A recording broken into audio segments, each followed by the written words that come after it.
Yeah, I'm a Stakin fan, and welcome to this episode of the Stakin podcast. I'm the Ray, your favorite Cosmos wizard. Today, we sit down with none other than Youssef Amrani. He's a Cosmos contributor and also advisor on IST. I hope you enjoyed this conversation as much as I did. We're live. Youssef, thank you so much for being here. How you doing, buddy? It is my pleasure. Doing pretty good. How are you doing, sir? No complaints, sir. Actually, really excited about this conversation around Atom 2.0. So let's get right into it, okay? I don't know, Youssef, based on your view, the Atom 2.0 paper came out. They did the announcement at the Cosmoverse. I was very happy to be there and have that announcement with a few other cosmonauts as well. Most of the people were excited at the event, right? Mm-hmm. And after people started reading the paper, some comments started to arise based on the paper that they read, right? So can you quickly go over what's Atom 2.0 about, what it brings to the table? Yeah, sure. So before getting into Atom 2.0, I would like to take a minute just to talk about the context and the history and why Atom 2.0. So Totally. What happened is that the hub since day one, so the hub is the Atom token chain, has been doing a lot of work as a contributor to build all the public goods that are today in the Cosmos ecosystem. So what I mean by public goods, we're talking about IBC, we're talking about interchain account, we're talking about interchain security, we're talking about all of these things that make Cosmos viable as an ecosystem. But while doing so, the hub had to sacrifice itself because there was so much stuff that needed to be built that the hub didn't have time to focus on the Atom token itself. So that's for the history. The other thing is that the tokenomics of Atom were designed a long time ago, and the way I see it is Atom, as of today, is still a first generation token. So it does not take into account the latest innovation in the tokenomic space. And also, back in the days when Atom was designed, there was no interchain, there was no thriving interchain, and so it was difficult to capture value on its own. And so that led us to thinking about Atom 2.0, and also why do we need a strong Atom? So I don't want to say I'm an Atom maxi because I'm not, but I think it's very important because Atom is the oldest chain in the Cosmos and also the biggest, right? So we need a strong Atom for the interchain to thrive. We need a token that leads the entire ecosystem because that's going to be easier to onboard other users that are not familiar with Cosmos. They need a leading token to basically to enter into space. So that's for the context. Now, regarding your question, what is Atom 2.0? So I would say at a very high level, I see the hub in that new vision where the hub becomes a coordination point for security, capital allocation, and block space. So coordination point for security, that would be done through interchain security. Coordination point for capital allocation, that would be done through the interchain allocator. And then the last point, coordination point for block space, that would be done through the interchain scheduler. So those are those coordination points. I think are fundamentally important. And then on top of that, we're also working on the supply of Atom, and by changing the issuance. So the goal is to have sounder long-term tokenomics. So how do we do that? Liquid staking, its introduction is going to be, I think, a game changer in the sense that we would not need high inflation anymore. And why is that? Because over a long enough time frame, my intuition, and based also on what we've seen with liquid staking on other protocols and tokens, the stacking ratio should trend toward 100%. 100. Yeah. So what does that mean is that what happens is that if the stacking ratio goes to 100%, then you don't need a security subsidy anymore.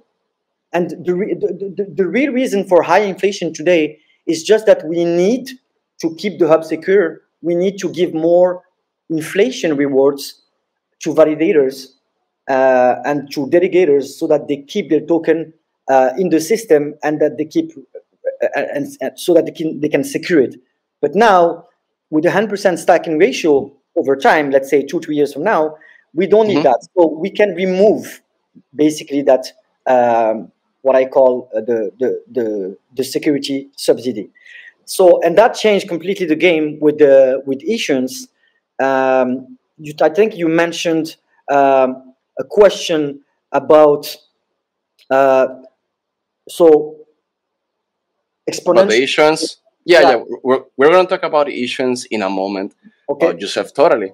So you said that if we have 100% of stake assets, and you say we no longer need a security subsidy. Yeah. How are the validators getting paid, or the stakers? What's going to be the incentive for that?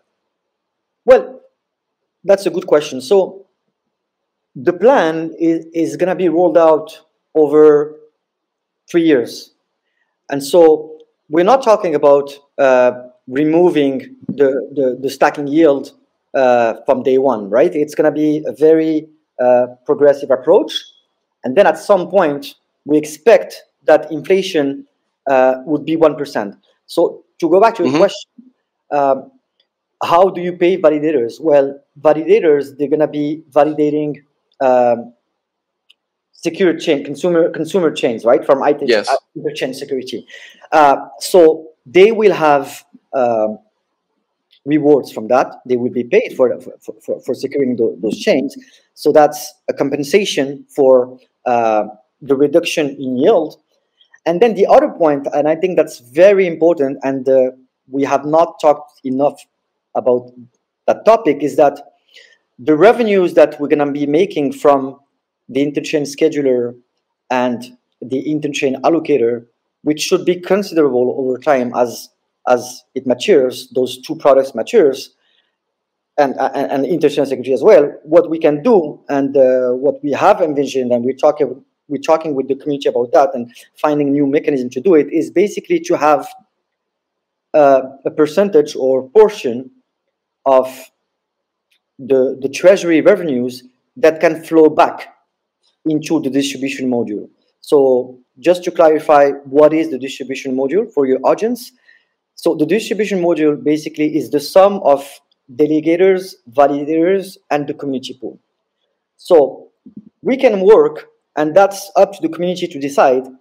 Let's say that once a year or once a month or once every quarter, we take a set percentage of the value of the treasury, right?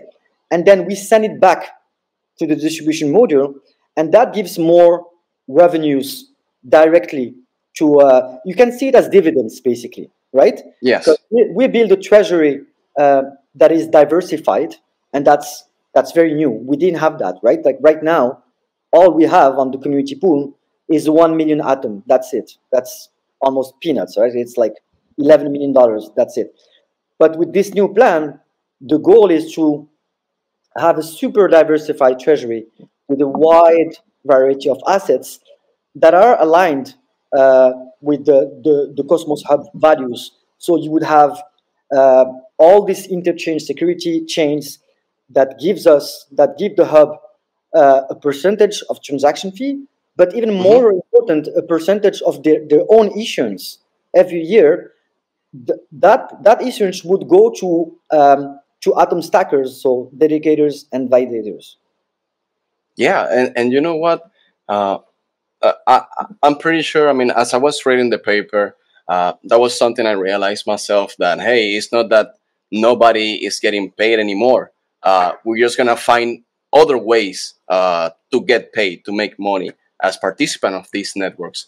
And I believe that maybe around the discussions that you see on the forum, on Twitter, I believe maybe people focus too much on this cutting in the inflation rewards, and didn't focus enough time on the other ways that validators and other participants will make money out of this new tokenomics. Uh, and honestly, it seems that this is something that concerns all Atom holders and stakers. And I'm very happy that you can clear out some doubts about what's gonna happen. It's not that, and also something to think about is that maybe you see 1% of the inflation out of little, but maybe in 5 years, 10 years, that's gonna compensate the 20% APR or 20% inflation that we have right now, right?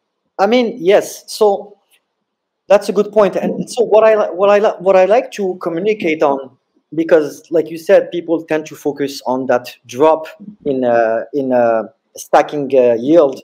But how I see it is that, so let's you know let's push forward to 36 months. 36 months from the day that the paper is voted and there is a yes, and I hope it's going to be a yes. So Totally. what will the yield look like? And what I mean by yield is not just the inflation yield.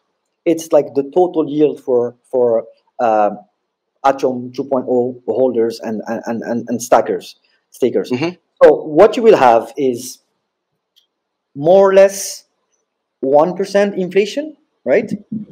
Plus interchain security revenues, plus a portion of a very diversified treasury. And so the allocator, I think, is something super important that people have not been yet able to understand its own value. So the allocator, it's the way I see it is it's gonna bring even more value to interchain security. So interchain security is the first step, is just bringing security, leasing security to consumer chains, right? Hmm. But anyone can do that. I mean, not now, but eventually Osmosis can do it, can offer it, and Juno and Evmos and all. So we need something else. We need to build something on top of interchain security so that we can bootstrap those chains that are secured by the hub. And so how do we do that? Is allocator can do that basically, because we as the hub can invest in those secure chains. We don't need to invest in all the chains that are launching on the hub, but we can invest on the ones that we find interesting with a good potential. So what Yeah. happens when we do that is that we're able to add an extra layer of service, and that would be a liquidity service, right? And so when you do that, those chains that are secured by us, they become stronger because you give them security, but you also invest in some of them as as early ventures, and you also commit on long-term liquidity. So when we receive that issuance, so let's say right now it's set at 25%, right? So 25% of the transaction fees and the inflation of those chains will go to the hub, and they will keep for themselves 75%, and that could change in the future. So that's just kind of a random number. In the future, it's going to be case by case. So it's going to be a negotiation case by case with every consumer chain. So what happens is that those chains become more resilient, and we are aligned with them, meaning that we don't just dump their tokens, we bootstrap it. And that's very important to understand, because Yes. if we don't dump their tokens, it means that they're stronger, they're more resilient, and we're accompanying them in their long-term growth, not just, you know what I mean? And that's very important. So the total yield becomes the 1% inflation, ICS revenues, and Yes. a portion of the treasury, basically.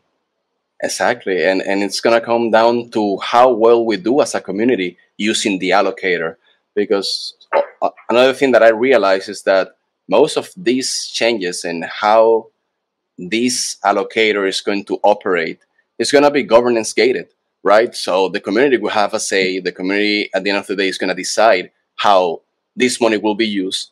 And the result of that, if it's either good or a bad result, is going to come down as how the community decided to use this tool, right? Yeah, 100%. That's an excellent point, and also I believe that's other of the concerns I've seen. People maybe believe that all of this is going to be handled by a few people on top of the system, right? It's not like that. All that's going to happen is going to be decided by the community. The community is going to discuss and vote for that. Same that we're doing now with this white paper, because this white paper is not set in the stone yet. Now we're Exactly. discussing what's going to happen, how's it going to be. This is what we have. I mean, the team gathered, right? You gave out ideas, your thoughts on new things, whatever, and this is what we have for you. And now the community is reading and like internalizing the impacts of this. And yeah, I still believe that there's still much discussion to be had Yeah, around this topic. so I think about the white paper itself. So we got some critics from the community on the lack of details on the governance side. And what I Hmm. keep telling those critics is that, and we should have done a better job at communicating, obviously, but it's new, and we all do mistakes. But fundamentally, the white paper is a roadmap, is an economic roadmap. It is not a governance roadmap, and that's what people have trouble understanding. Is with the large bulk of the work we've been doing with this paper, it's just to imagine new mechanism to redesign the Atom 2.0 economy, and then and we stayed. I would say purposely we stayed vague on purpose on the governance side. We just like if you look at the white paper, like if you have only 3-4 pages for governance, that's it. And that's not because we didn't do our job properly. It's because we wanted to leave room for the community to step in, right, and say, okay, this is how we need to organize to make Atom 2.0 happen, basically. So it's just we wanted to leave enough room for design space in terms of governance, basically. Awesome. And continuing on that point, Youssef, what do you believe then? The governance is a very important one, but what do you believe are other roles that the Atom holders, the stakers, the community in general can get involved in this new era of Atom, let's say? So that's a very good question. Look, if you look at Atom 1.0, what can you do as an Atom holder? I mean, the only thing you can do is just stake your Atom, right? Get some yield on it, and then once in a while, do a spending proposal to sponsor that event, or do some Yeah. marketing to that event, and you have a treasury of 1 million Atom. That's almost nothing. Nothing. I mean, nothing serious can come out of this. So when you tell me what is the new role of Atom stakers, well, one very good example is the allocator. Uh, Allocator is basically is hub as found for the community by the community, right? Yeah.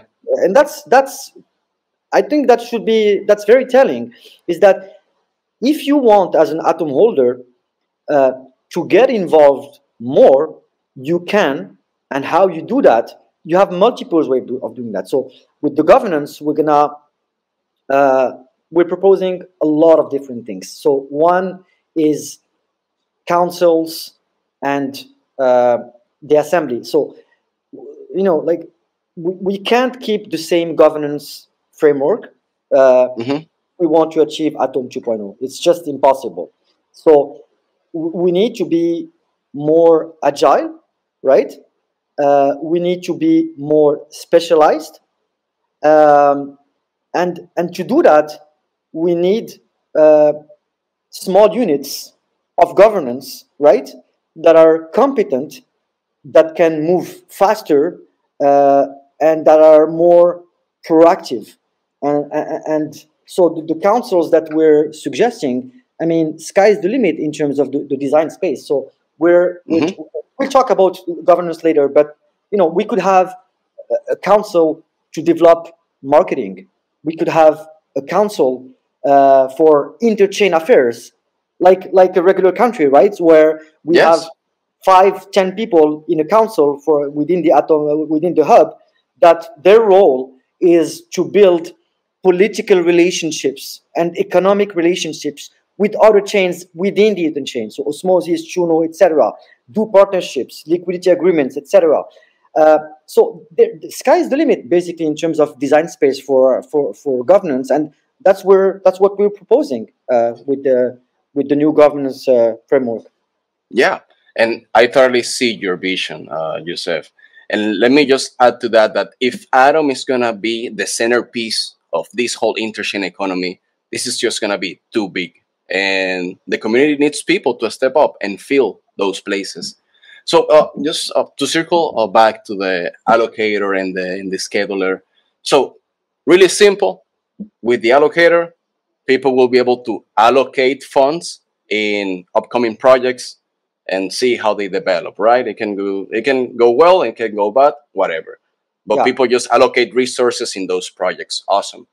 Now the scheduler, it's about block space, right? You say that you're able to buy block space that is going to be used in the future, and that can open up other opportunities to have MEV market and this stuff exactly. that it's going on, right? Yeah. Uh, how do you envision this allocator and this scheduler working together in the future?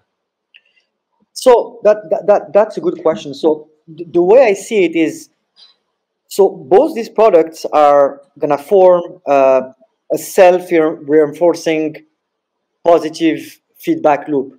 So first point, the scheduler, it monetizes the IBC block space economy with revenues going to the allocator. Then second step, the allocator uh, will support new Cosmos chains with scheduler revenues, and by doing that, it expands the addressable market of the scheduler. So basically, the scheduler is, we're bringing on chain the MEV market, because right now the MEV market in Cosmos is largely off chain.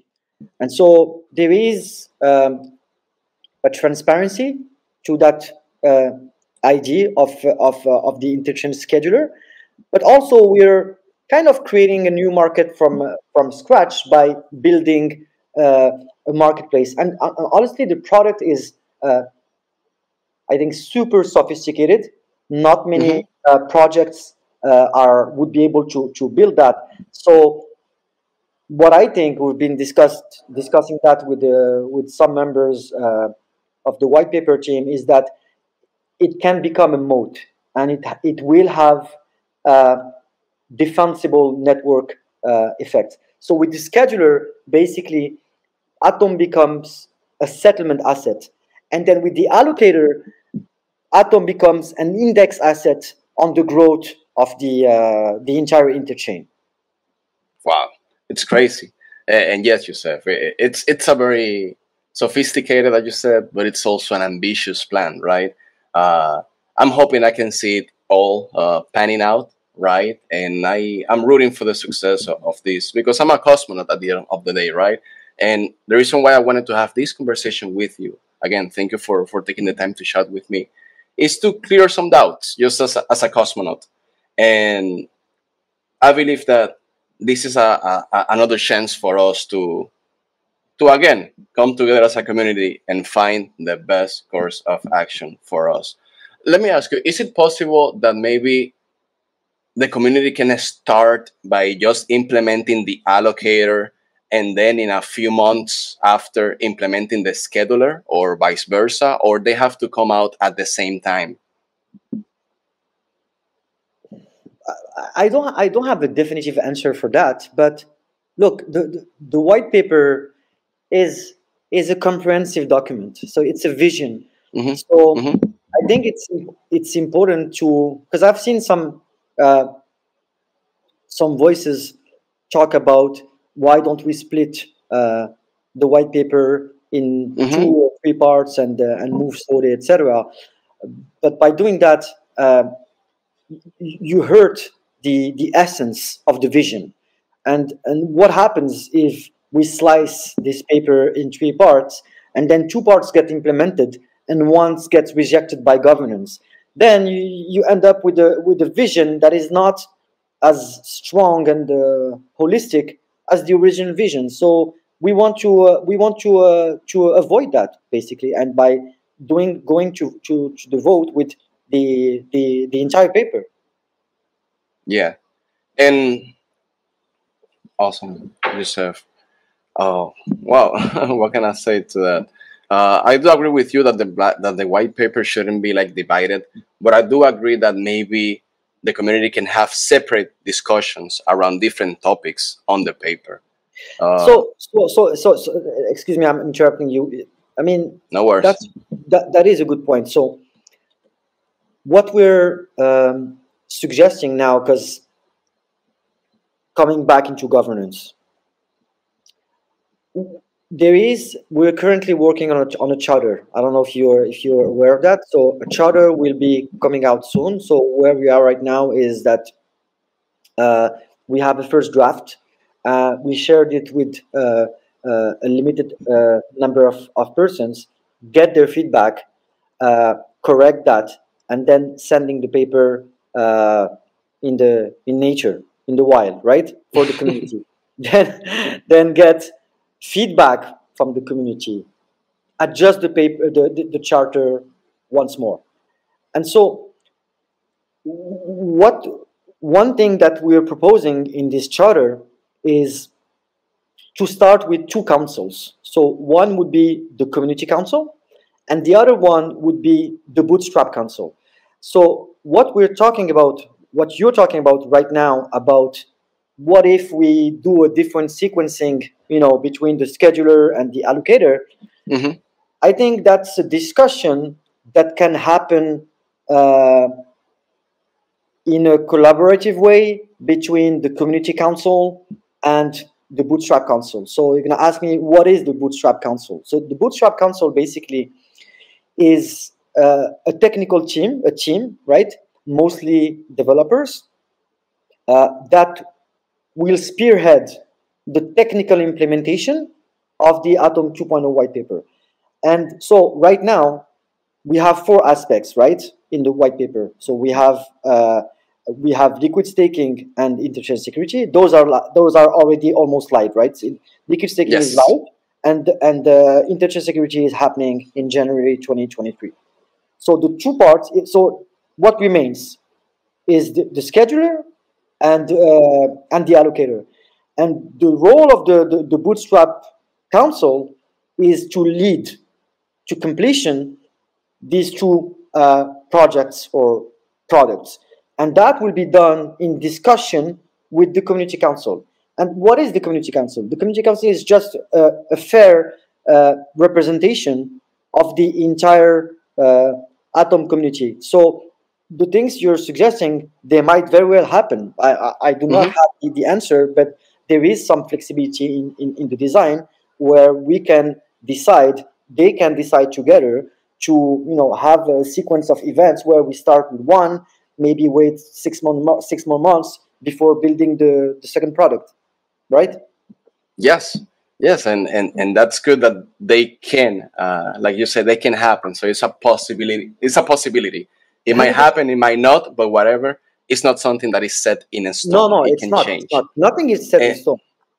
and that's awesome, man. And what I believe that it's important is that maybe the people, like the very key people of the Cosmos ecosystem, have to find ways to encourage people to get involved in those discussions. Because maybe for me, that I've been in the ecosystem for a while, it's easy for me to find the Cosmos Hub forum, the Commonwealth, the Discord, the Twitter, whatever, right?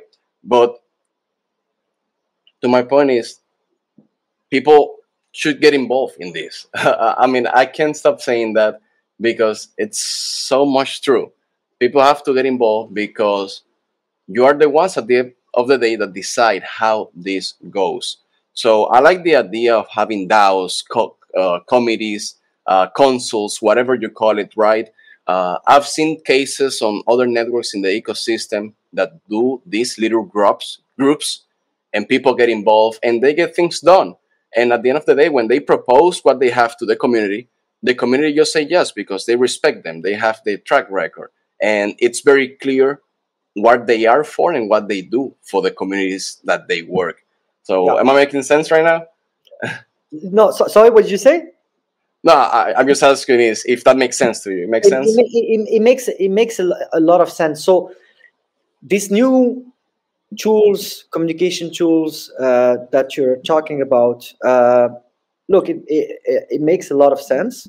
And like I said earlier, we need new mental models for governance. We need to Yeah. reimagine how governance happens within the Atom 2.0 framework. So we need new tooling because right now the tools that we have, they slow down coordination. So coordination is not happening in real time because Yeah.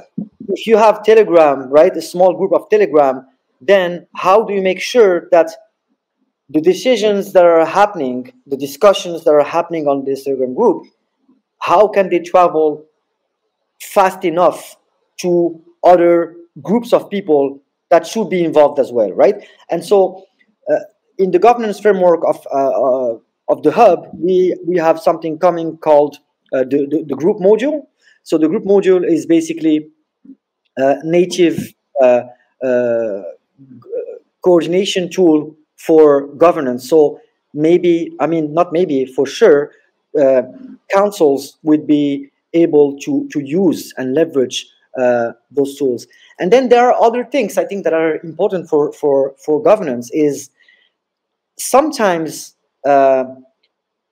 you draft a proposal, you submitted it to vote, and the proposal lacks clarity. And so people don't have uh, the right information to take an informed decision.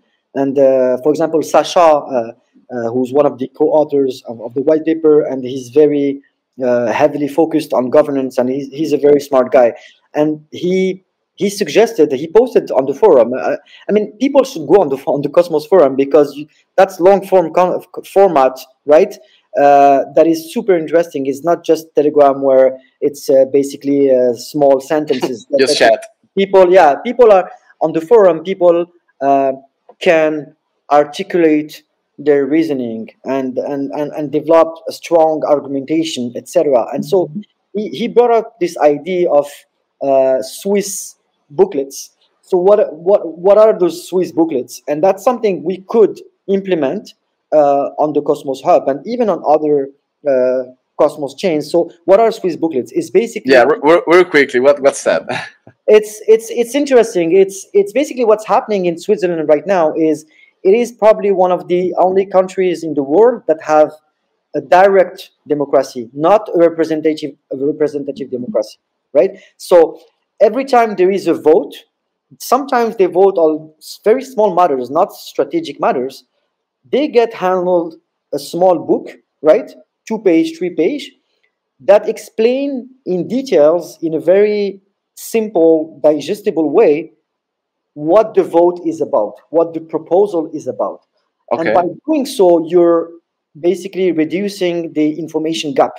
You're making it easier for everyone to understand what this proposal is about. And I think it's super important to have more informed users, more informed Atom holders, because we're basically, by doing that, you're increasing the collective intelligence of the community. So we should strive for that. And that's one thing that the community council can work on, basically. You know, it's a very interesting topic that you brought up, and I love chatting about governance. I mean, it's gonna be the future of these networks, to be honest. So people should pay more attention on governance. My question is, about this future where we rethink the way we do governance, right? At the moment, anybody, as long as it's a staking atom, can vote on a proposal, right? Do you think in the future maybe proposals can change and be directed to different groups of people, or everybody should be involved in voting on a proposal? Yeah, that's a good question. And look, I don't want to commit to anything, because as we speak now, there is this charter that we're working on in conjunction with the community. So I would just give you my personal opinion. Is uh, the way I see that is, we have we create councils that are specialized, and then the sum of these councils represent the Cosmos Assembly. So the Cosmos Assembly could at some point have, I don't know, 100 members, 300 members, 500 members, depending on the number of councils, depending on the number of allocation DAOs, etc. Yes. Then, so, and then the assembly becomes, the Cosmos Assembly becomes the responsible entity for governance. So, for example, I'll just give you an example. Right now, you have some proposals that are made by individual atom holders, atom stakers, right? And that's good. It's good that anyone can participate. But what happens is that sometimes those proposals don't make sense at all, right? They're That's poorly, correct. they're poorly written, they're out of context, etc. So what the assembly and the Cosmos Council can do, Cosmos Community Council, sorry, can do is being a bridge uh, with the community, right? Hold regular sessions, and then get feedback from the community. So if you, as an atom holder, right, you have something that you care about. So instead of just putting up a proposal for vote that is not well structured, etc., you get in touch with the community council and you share your idea, and then there is some back and forth that is happening that is making your proposal even better, more digestible, makes more sense. And Yes. then that proposal is brought up to the assembly and put up and put up to vote. So that's one of the way we could be doing that. And then the atom holders, the way I see it is that they should be involved. They should have the final word on the composition of those councils.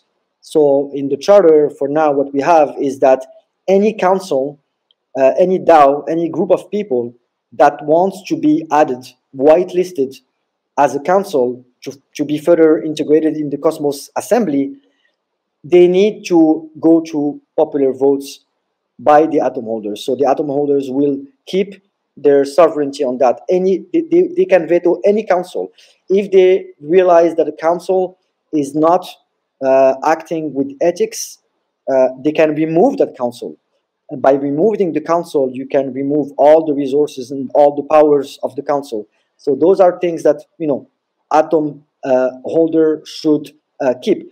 But at large, I think that the proposals, the general proposals on anything, treasury or anything else, should be the responsibility of the Cosmos Assembly. And the Cosmos Assembly is representative of all the councils and of the atom population at large, again.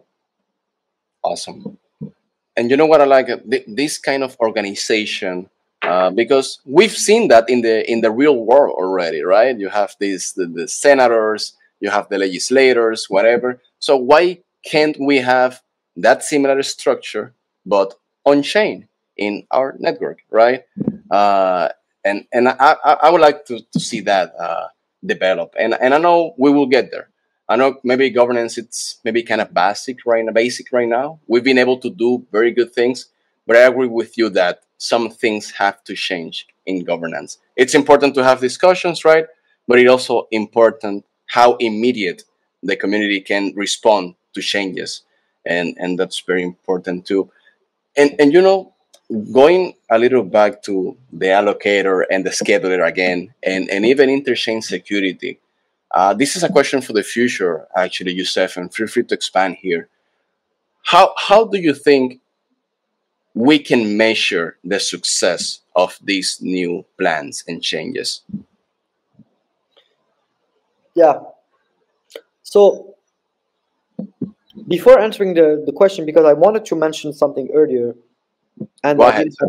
I didn't The have stage is yours. yeah, thank you. And I didn't have a chance. Is so this treasury, it's not like we're minting 50 million atoms day one, and then it's free for all. And what we're thinking of doing, and basically we got to the feedback from the community is having some kind of limits on spending, right? So, for example, in any given year, you cannot spend more than 4 million atom from the treasury, or in any given 18 months, for example.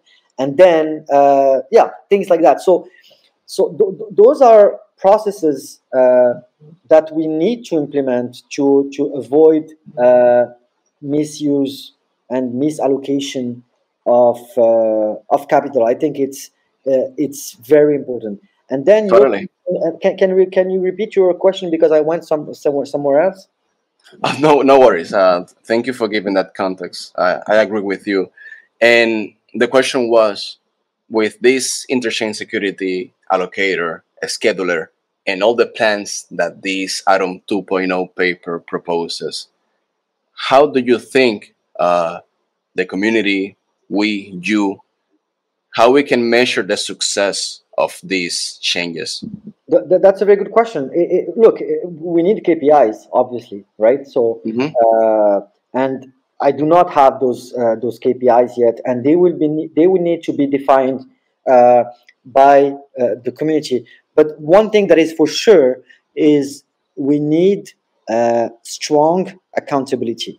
So, Yes. if you, as an allocator DAO, right, you're getting funded by the atom holders, the atom community at large, and you're not producing results, where obviously then we need a mechanism where you cannot get that funding anymore if you're not delivering. And that is, Zaki has been talking about that. Zaki Mannion, one of the co-authors of the white paper and one of the main drivers behind uh, this initiative, he's been saying that repeatedly, that like we take we the treasury gets founded, we implement those things, right? Allocator DAO, scheduler, etc. And then we have an evaluation period, right? Over a certain amount of time. And during that evaluation period, we look at the results. And if the results are not good, well, then we can revise basically the charter. We can revise the minting process, like how much atom we need.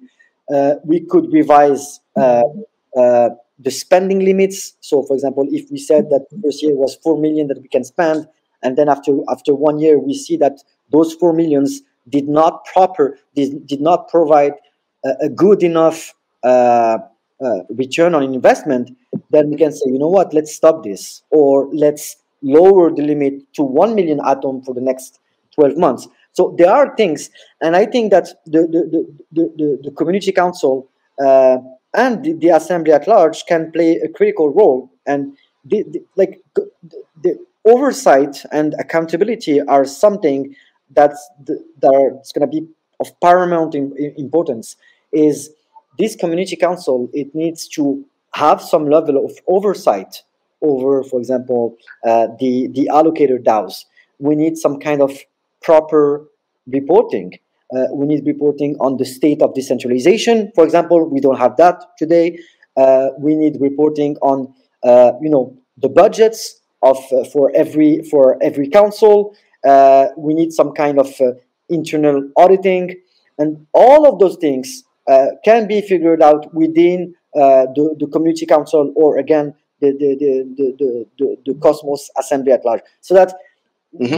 basically checks and balances, right? And that's also one of the reasons that we're in the charter, we're suggesting to start with two council, is that there is this tension between the two councils, where each one must be vigilant and act, very wisely and cautiously, and spend that money wisely. And if not, Yes, the other council is there to, just to point that out. So I think that tension is necessary from the get-go. that's great. And I'm pretty sure other councils are gonna pop up and try to hold each one accountable. Very important point, and And it that's the is good on chain, thing. and it is on chain, don't forget that. So I mean, on chain, like, I mean, yes, you can screw around, but not as much as in the legacy world, because everything is visible. We just need to make sure that we're able to build enough tools for a better transparency, and also build tools that, make those councils accountable. I think that's super important, because when you start managing large funds in the hundreds or dozens of millions of dollars, you need accountability. And I think it's going to be an organic process. We're going to start slow, and then we're going to keep building up the governance stack until we reach a level where we're confident to say, okay, you know what? I think now we've figured out how governance works, how to make people accountable, how to make councils accountable. Now let's scale up. Let's like open the valves, and let's spend more, because we know that we have a good return on investment, and we also know that we know how to control basically the flows of money, and the different responsibilities of all those councils. Yes, and it's something that's not gonna happen uh, in a day, right? It's gonna take time to reach to that level, in my opinion. But I'm very confident that we will actually get to that level and beyond. Maybe this is gonna work in ways that we cannot even imagine right now. But this Yeah. is just the beginning, right? Mhm. Joseph, all these points have been amazing. I personally have learned a lot and understood a little more about the paper based on this conversation. I hope people watching feel the same. I don't know, is there anything else that you would like to close with, or something I didn't ask you that you want to cover now? No, I think we've covered a lot of ground, so I'm happy with how it went, and I wanted to thank you for making the time for us to discuss this. It was a pretty good conversation. It's a pleasure, sir. And one last thing, where the community can see more news about Cosmos. Do they follow you on Twitter, or they follow the Cosmos Hub Twitter? Yeah, so I think right now, at this very moment, there is a Telegram channel, and maybe I can share that with you offline. There is a Telegram channel for governance Hmm. discussions around the Atom 2.0 paper that is quite active. Um, and then there is obviously Twitter, the all the usual suspects that are tweeting a lot and sharing their wisdom. And then the forum. I think the Cosmos forum is a good place to educate ourselves, because we have those long forum posts that are sometimes very smartly written, that can give a lot of context. Yes. Yeah, and the forum is really cool, to be honest. I believe more people should use it. You have discussions. You have also this validators profile where you can see like all the information about different validators. So yeah, yeah, go to those places and find And the then there's information also you need. all the YouTube videos. I think, we there are a few podcasts right now with Sam Hart, with Zaki, with Ethan Buckman, with the, like, host by Cryptocito, by Seth. Yeah. There is a lot of content right now to educate yourself, or You just go to YouTube and write Atom 2.0, and you're gonna see all the results. exactly, exactly. I don't know, man. In the almost 2 years that I've been in the ecosystem, I never seen like this kind of conversation. I mean, like the water is boiling. Everybody's talking about Atom 2.0, and for me, It is that's super exciting. what it means for me is simply that we're witnessing the rise of a political economy. That's exactly what it is, and I'm super excited about it, to be honest, because it's not the legacy world. This is being built on chain, and it will take years. But that passion, that enthusiasm, is from building something from scratch. I think there's a lot of commitment and the hard work being done, and how to avoid the mistakes of the legacy world. So it's very interesting. Oh boy, I'm excited. What a time to be a cosmonaut, right? True. Well, Youssef, with that, I'm gonna end it here. Thank you so much again for sharing this time with me. And well, until next time, buddy. Take care. It was my pleasure, Del Rey, and I hope I'll see you at some point next year, maybe in Cosmoverse 2023. Oh, you got it.